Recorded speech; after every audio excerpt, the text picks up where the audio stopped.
Thank you, Dr. Mishra, for finding time to be here with us. It's an important occasion. You were not here in the morning. This is an occasion where Business Standard is celebrating its 50 years of its publication, and we try to discuss issues, subjects that are of global and Indian concern. So what my first, question to you, Dr. Mishra, would be, from your vantage point, how do you really assess the global challenges that the Indian economy faces right now, and how do you think India should negotiate these? You have a Trump on this side, you have a Putin on the other. Xi is not keeping quiet these days. Europe, you yourself, you have to deal with the European who are here, very much here in the city. So how do you see these global challenges, and India should negotiate these challenges? Dr. Mishra.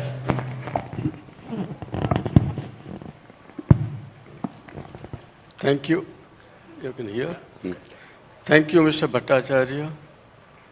I congratulate you and also the Business Standard for completing 50 years. It's a privilege for me to be among such luminaries and people who are distinguished in various fields. The question you asked, that how India should navigate in this uncertain world, particularly the recent development in the USA. Before I come to some of the specifics in the context of the Trump 2 administration, we should look at it, uncertainty in a much broader context, and how we have actually navigated it during the last few years, particularly 4 or 5 years since the COVID. The COVID-19 actually was really an example of how the entire world can be in a very, very uncertain situation. That was the time when the COVID-19 struck.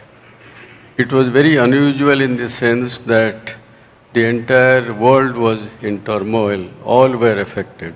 When something happens, whether it is a natural disaster or a man-made, some part of the world, some part of a country affected, but here the whole world.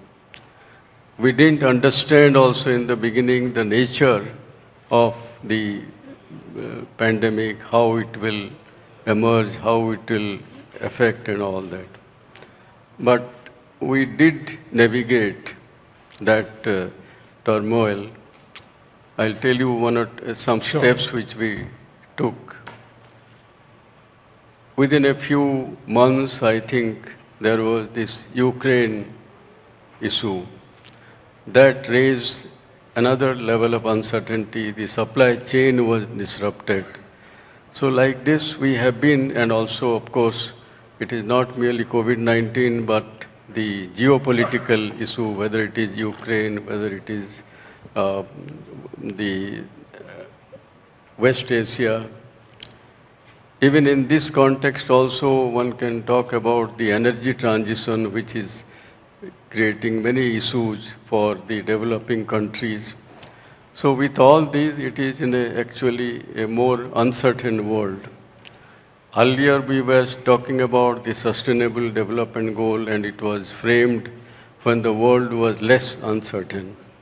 So in this context, I would like to say that COVID, how we responded to it. Of course, we had the usual measures, how to protect people, health measures and other measures. But that time, the main apprehension was that the economy will collapse, I think not only in India, but other parts of the world.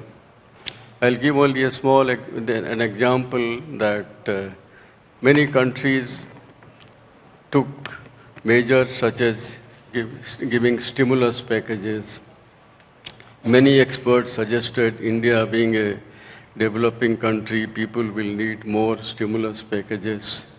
We did something also, like giving free food grains and so on, and uh, uh, some sort of, not exactly loan, but interest subsidy to small enterprises. But even those days, what our Prime Minister thought, that it is an opportunity we must utilize.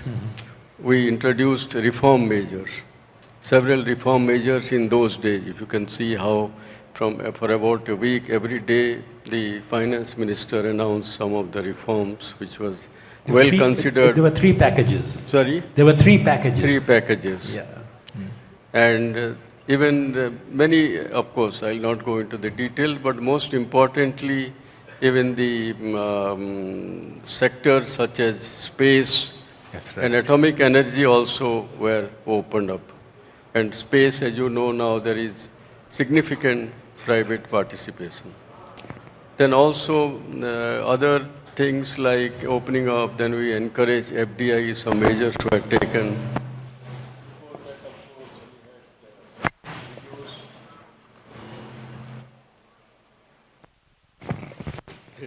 Sorry. The corporate tax and so on.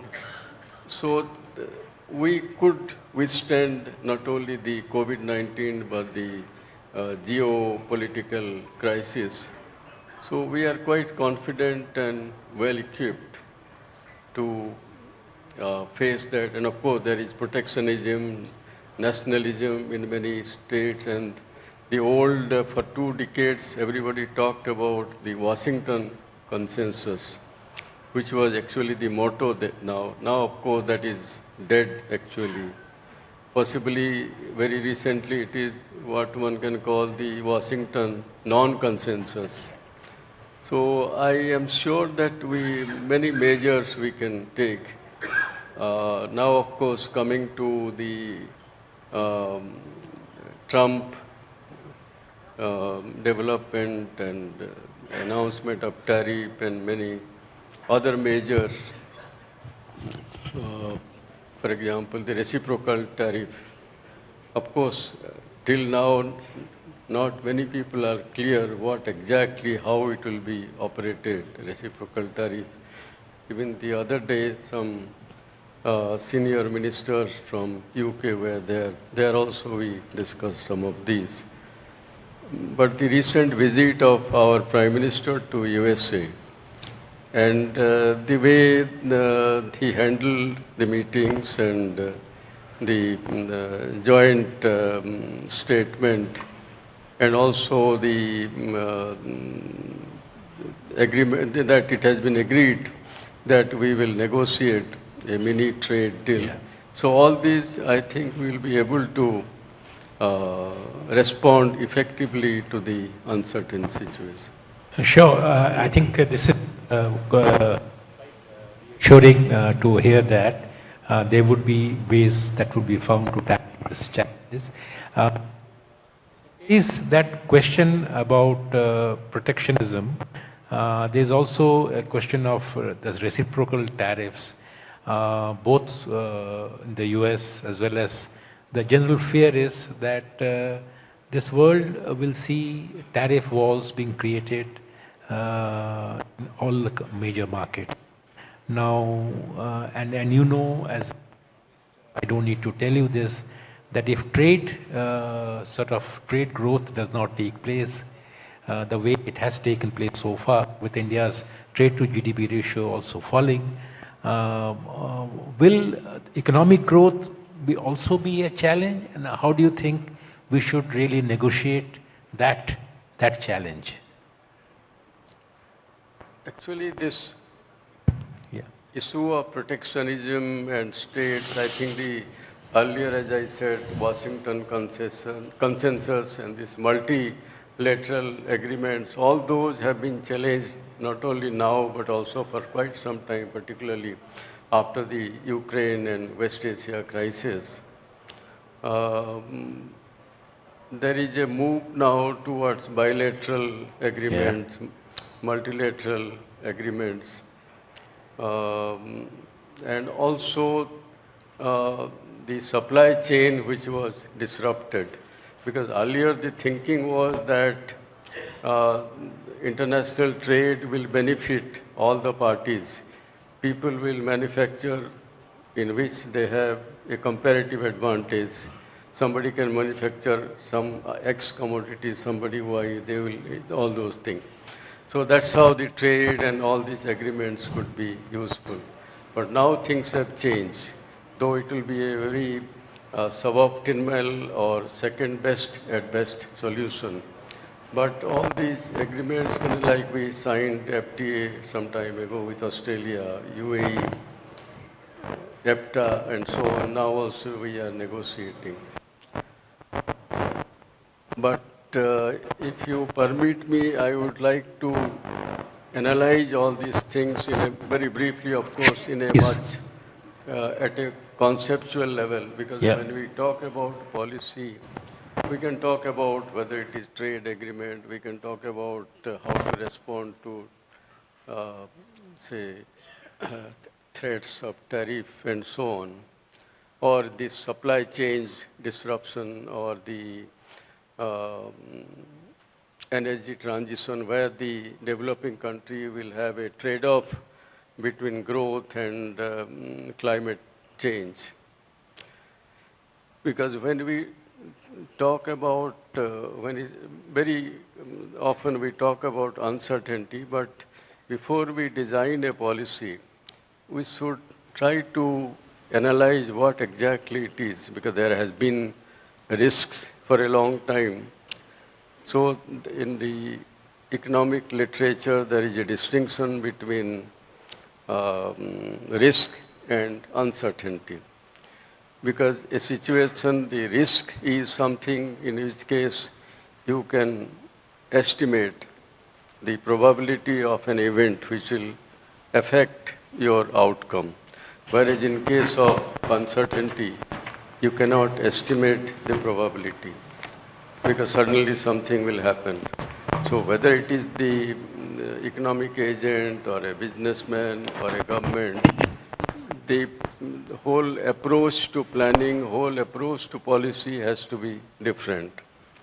For example, in the context of COVID, because it, as if it came from nowhere, or even the Ukraine war that same time.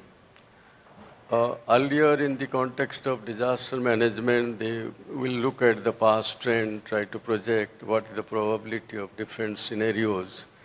But nobody could comprehend something like COVID-19 will happen. I'm giving the example again and again because our focus is on uncertainty.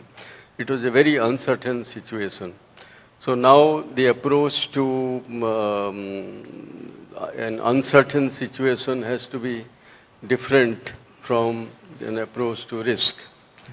So you should be prepared for the unknown. There has been, again, without sounding too academic, some analytical, some book by Taleb, an economist. He talked about antifragility. He said a resilient system is different from anti-fragile system, because to face uncertainty, our system should not only be resilient, but it should be anti-fragile. Okay. To give some example, a resilient system or resilient individual can resist some risk, some hazard or something. Whereas an anti-fragile, not only it can face such consequences, but can become much stronger, in the sense that innovation is an example of an anti-fragile, or for example, changing some of the whole processes. So we probably, our policy design should be, the idea should be to make the system anti-fragile. An example how to make it, for example, over years we have, the whole world is now interconnected. And more we have networking, we have connecting everything. But if something happens, the whole system can collapse. Like, for example, in a power grid, if it is well connected everywhere, one transformer failure can lead to collapse of the system. So the question is, or even the recommendation could be, let us have some more distributed system. Like that, in the context of globalization, which was dominating for quite some time, it was probably hyper-globalization. The whole world was connected through trade.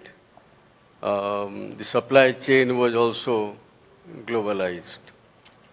Now suddenly when the global supply chain disrupts, for example, we were importing sunflower oil from Ukraine, That's right. importing certain equipment from Ukraine. We were too dependent on them, but suddenly something happened then. So how to have some safeguards, how to have some alternatives, I think these are some of the measures which, when it is in this context that our Prime Minister's approached when he said we should be Atmanirbhar. Atmanirbhar may sound, some people criticized those days, that was just, I think, around the COVID time, that India is going back to the early decades when we talked about self-reliant. But this concept of Atmanirbharta is not exactly self-reliant. It is, we don't want to shut ourselves from the world or from other geographies.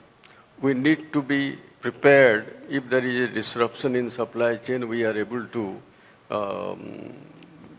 supply, we are able to manufacture. For example, when, again, giving the example of COVID-19, we didn't have even personal PPEs, what is called personal protection equipment. That's right. We didn't produce in the country ventilators also that time, or maybe very, very small, and we needed it that That's time. right. So that, of course, we could organize and try to respond as much as possible. So like that, some alternative, because if the supply chain disrupts. So like that, I think we should now look at something which can change our policy design. Another example I would like to give, that when we talk about our whole policy designed for risk, there are two ways in the microeconomics also how to measure risk. Yeah. One is that you see both sides, loss and gain, and try to average out. That is called the expected utility hypothesis. That is one approach. Other approach is that you have to ensure that suppose a farmer's income doesn't go below a particular level, because then he will not survive. So that is called survival algorithm, in the sense that you should not do something, take some measure which will minimize your level of comfort, or your survival will be at stake. Actually, this concept was propounded in the 60s or 70s by Professor Michael Lipton, based on some empirical data from India. This is, of course, microeconomics, but some of these concepts of microeconomics, whether it can be used for macroeconomic policies, because many countries consciously or unconsciously are following actually the survival, because they have to survive. So they have to have some minimum amount of manufacturing of particular critical items. They should have minimum assured supply of rare minerals.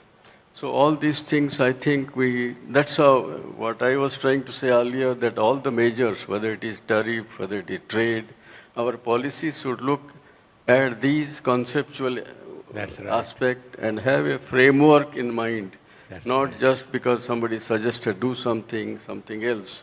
I think this is what is very important in the context of the uncertain world. So, I mean, that kind of a framework is being thought of in the government and something is being done? It is being, because as of now, I think many of the policies which we need to analyze, particularly in the PMO also, Yeah. we try to look at it in a more analytical perspective. What will be the implication of that? What will be the future of that policy? How sustainable it will be? Yeah, yeah, Because very often we say this is very good, this will help the people, but whether it will really help people, what is the, and it should be evidence also, what will be the impact. So that we are trying to do as much as we can, but there are many other dimensions, as you know. You know, Dr. Mishra, you talked about bilateralism, you talked about multilateralism, the challenges to multilateralism that are coming up. In the morning session, the finance minister also talked about bilateralism, and she raised this question about whether, you know, multilateralism is facing a kind of an extinction or challenge, threat. You know, in a world where bilateralism is on the rise, multilateralism is on the wane, how do you think India should negotiate this path? No, India, the advantage for us is India is a large country. We are one of the, in absolute terms, largest economies of the world, in absolute terms. We have a large consumption base. Then we have the demographic advantage also. With all these, we should be able to sustain any pressure from outside, particularly the demand, consumption, that, and also technology, also our digital public infrastructure. That's right. So with that, we should be able to bargain with others, because they have to depend also on our market. So it is not a one-to-one only, both. We have some advantage, and that we should. And that's how our policy should be much more it should depend also on our conceptual analysis, our analytical ability. So the way forward would be more effective bilateral investment treaties. Bilateral, or even some regional, some 2-3 countries. In fact, we have, as I mentioned, gave example of some FTAs, and the very fact that for the first time to a country, the President of the European Union, then 21 commissioners of That's right. European Commission are visiting India, that itself signals that they look to India as an alternative or a very important player in our global economy and in this current context of geopolitical and geo-economic uncertainty. Is there any specific outcome that you will consider it to be a positive development? Any outcome from this visit? Because a visit like this, of course, you cannot say that these are the agreement, these are the outcome, but the very fact that all of them are coming, I am told many of them may not know India as much earlier. So that itself exposure to India, knowing what India is like, though briefly, then our ministries are having bilateral discussion with them. Yeah. So that itself will lay a foundation for a much more comprehensive cooperation in the coming days. Right. Yeah. Let me turn to a sector of the economy which is not often discussed, but it is the heart of the economy, which is agriculture. And a lot of us probably are not fully aware that Dr. Mishra played a stellar role in strengthening India's agriculture, whether it was a question of launching the Pulses mission, or whether it was a question of managing the national food security legislation. So, Dr. Mishra, my question to you on agriculture is that you have looked at it very closely, and yet we keep complaining about a lot of problems in India's agriculture. So, what do you think? Can you give us a sense of, from your vantage point, what are the 3 fixes that you, as a policy fixes for Indian agriculture? A lot of people say investment should be raised. A lot of people say R&D should be raised. But what, in your overall view, we should do to make Indian agriculture a thriving sector which contributes even more to economic growth? It's a good question, Mr. Bhattacharya, and also I have been associated Yes. both at the state level here in the earlier years. Agriculture, of course, is extremely important for a country like India, and as for many other developing countries. Many people feel that agriculture, as a country develops, agriculture will become less important. But it is still, it will continue to be very important for us. For example, if you compare 1970 or even present day, the share of agriculture in the GDP has come down from very high, I think 46, 50% to now 18%. Yeah. But employment, the share of workforce has not correspondingly declined. That is still quite significant, about 46% or so.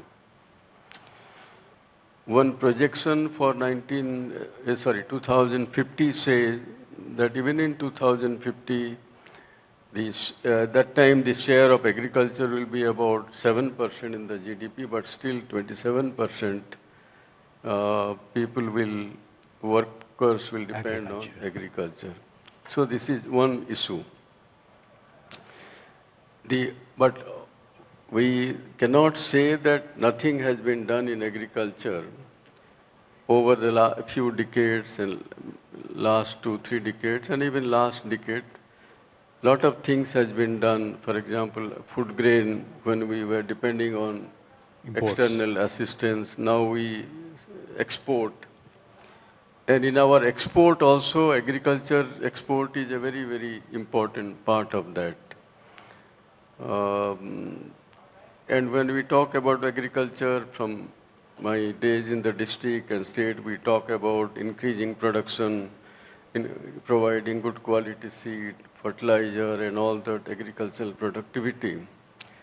So those things are going on and will go on. But as you rightly said, why there is a feeling? Because the feeling is because by nature, agriculture is risky. It has some risk. Secondly, though agriculture has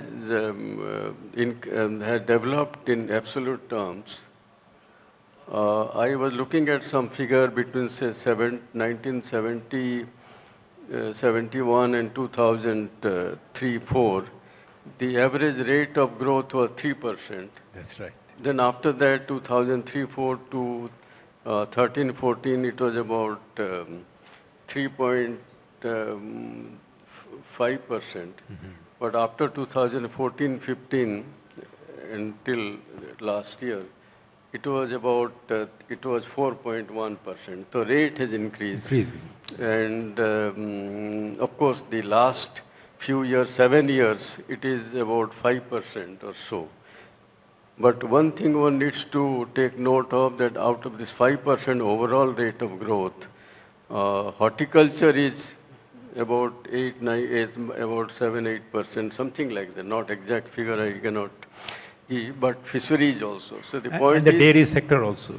Dairy sector. So the point is the structural change is taking place. Because very often we mix up agriculture with crop. Crop production growth will be about 2% or so. So the lesson is that we must divert to other areas like horticulture, dairy, livestock. So that is one area to increase farmers' income. The other things are there that non-farm sector plays an important role. Because we talk about non-farm sector, means something non-agriculture services in the rural areas, say a barber, a construction worker, and so on. There are research studies which show that the percentage of non-farm income, that is, say, the farmers who have less small size of land, say less than half acre, only they get 1/3 from agriculture, remaining from non-agriculture. Somebody says small marginal farmer will get about 40% or so. Large farmer get major share from agriculture because they have large land and all that. So non-farm income, how to encourage farmers to have non-farm income, what sort of activity, that is the other interesting part in agriculture. Of course, many other things the government has been taken I can talk about, but as you asked, some of the critical question is the smallholder agriculture. In fact, 3 months ago, I had delivered the C.D. Deshmukh Memorial Lecture at the Reserve Bank of India.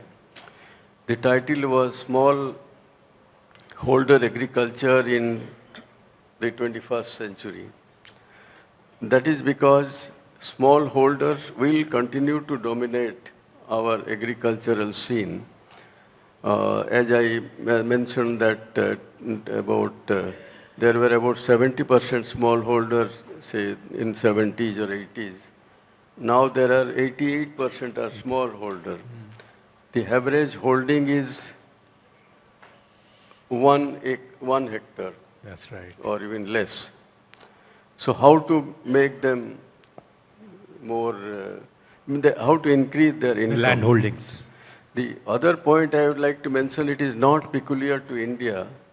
Globally, the number of smallholder, the percentage is there are about 604 million smallholders globally. That's right. In India, it's about 160 million or so. Globally also they dominate, and smallholders. In Asian countries, Japan, China, Malaysia, Indonesia also we have smallholders. So the question is the theory which was propounded by Arthur J. Lewis, a British economist, that as economic growth takes place, gradually farmers or agricultural workers will shift to industry, and the declining share of agriculture is a good sign economic development, and correspondingly this share of workforce in the agriculture will decline. But that has not happened from Indian experience nor from the Asian experience. Yeah. Because that dual economic theory is not working out. Another thing I would like to mention in the context of smallholder agriculture, that there are a lot of research studies which show there is something called, known as the inverse relationship between size and productivity. Yeah.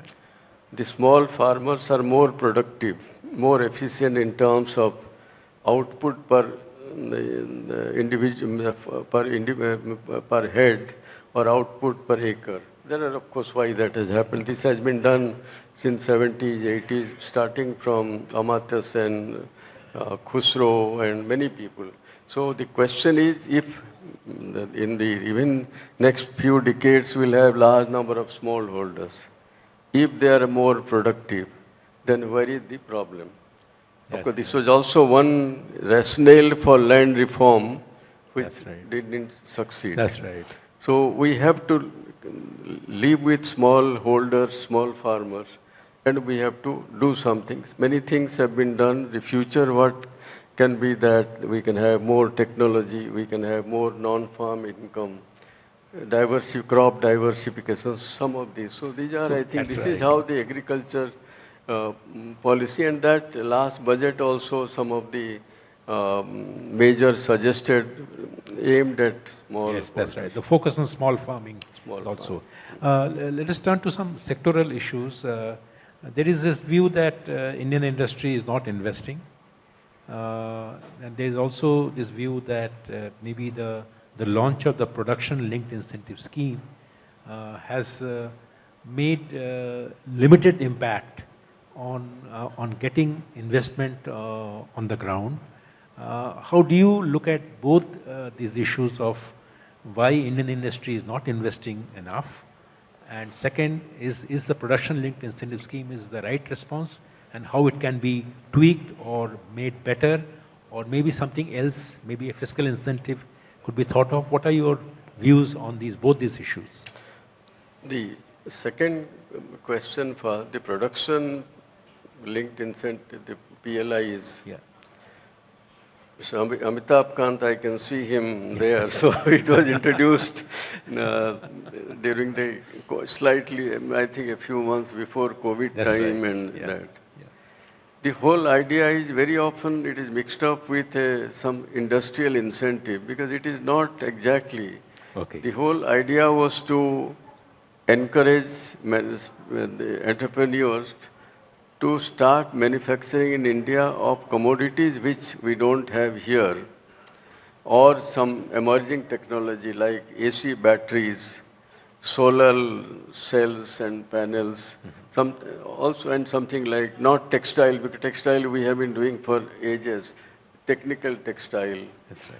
Auto, of course, we are a leader also in some sense, but there are also some specialized type. So that is the objective of PLI.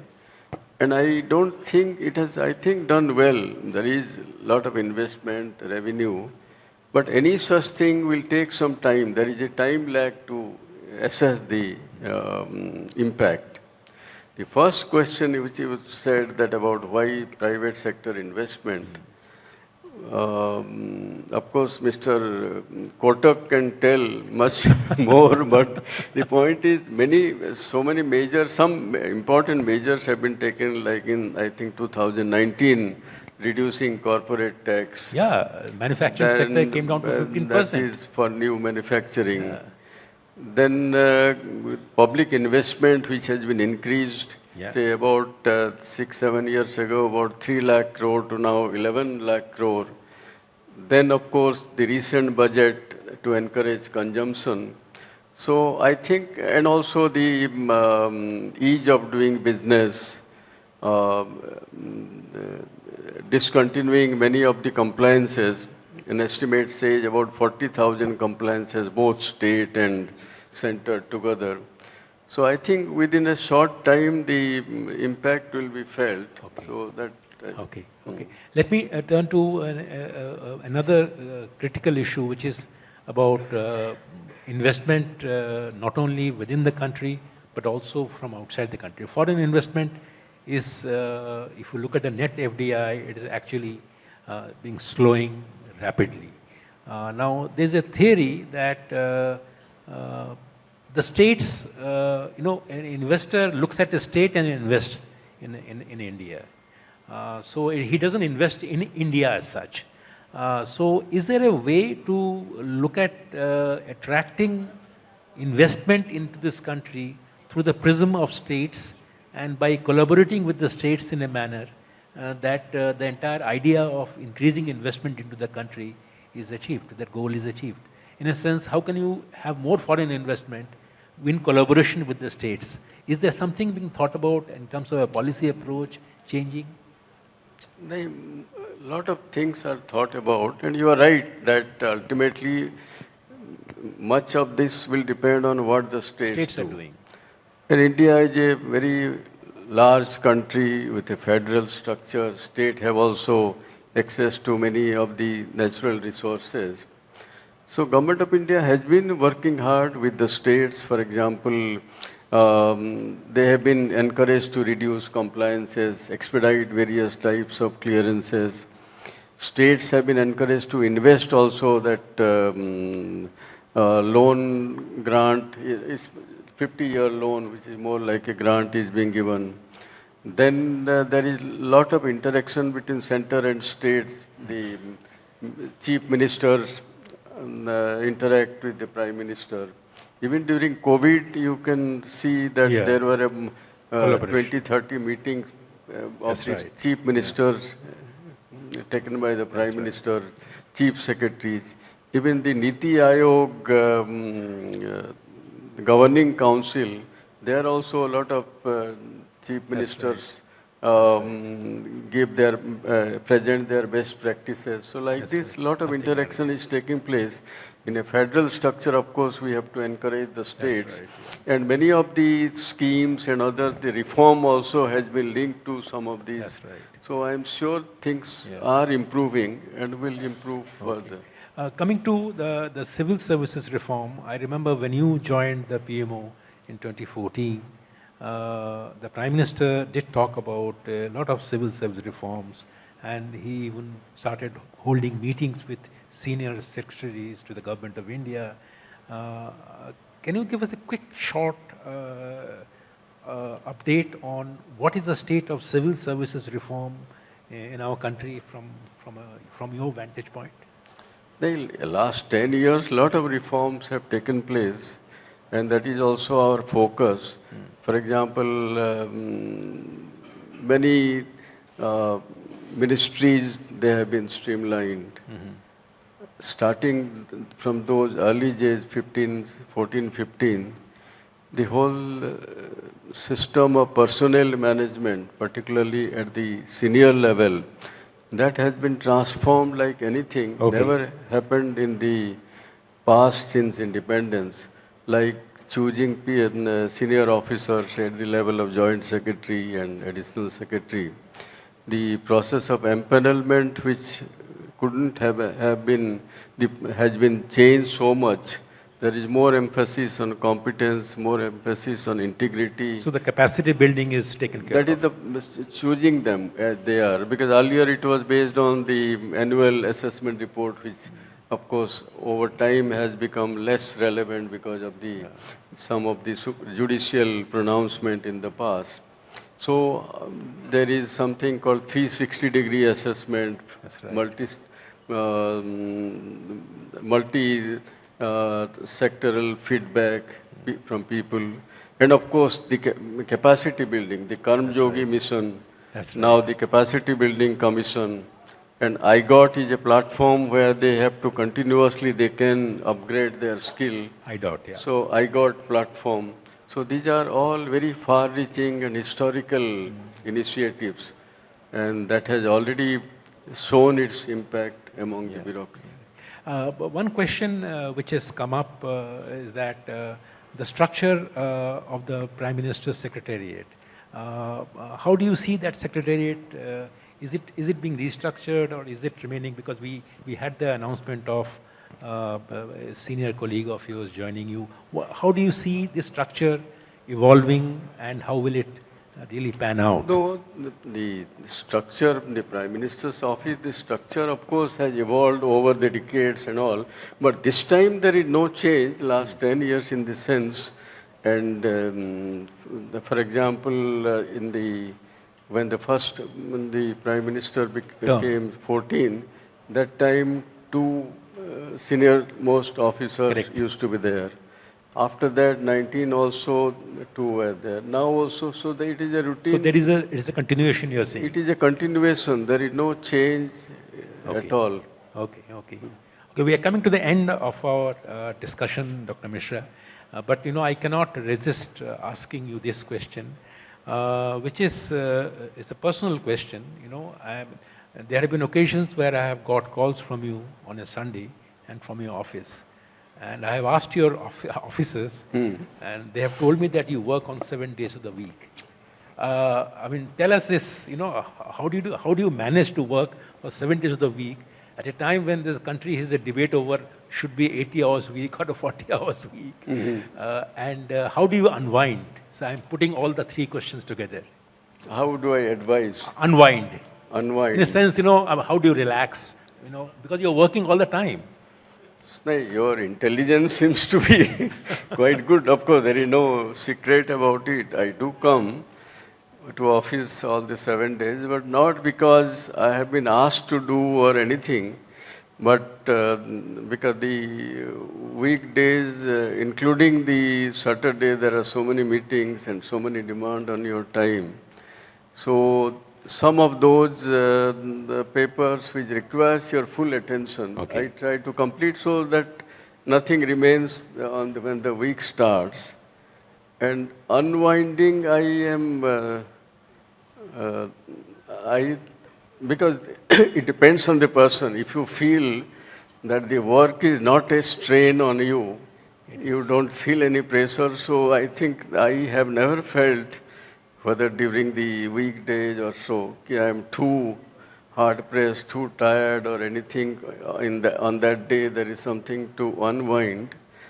So that is one thing. And secondly, if you feel whatever you are doing interesting, because I have been in many, like earlier I was in the NDMA when it was National Disaster Management Authority, when it was set up. That's right. Similarly, in Gujarat State Disaster, that when the new organization starts, you don't have place to sit. We were starting from that Centaur Hotel in a room. So, but you still feel work is so That's interesting.